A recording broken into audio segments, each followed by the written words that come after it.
Premièrement, c'est vraiment beaucoup les contacts que tu vas avoir avec les industries.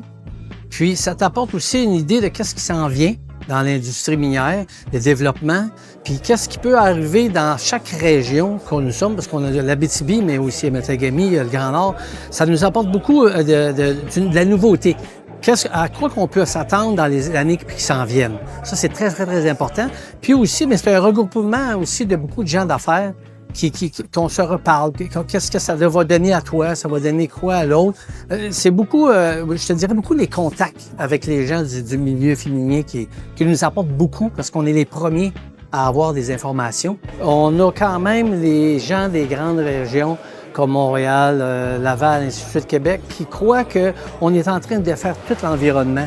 On est des dévastateurs de tout ça, mais ça n'existe plus, ça. Là, 30 ans, 40 ans, 50 ans, oui, c'était fait de même, mais aujourd'hui, c'est tellement suivi pour l'environnement, ils peuvent pas rien faire si l'environnement ne l'approuve pas.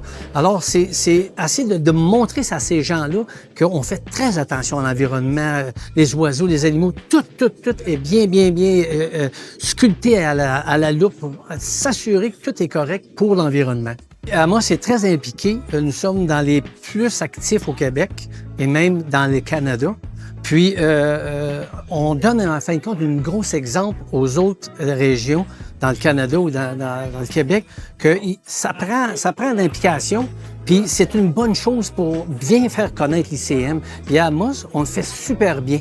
Puis on n'arrêtera pas, on essaie de trouver des nouveautés qui vont donner encore un meilleur élargissement de connaissances pour que les gens viennent nous voir.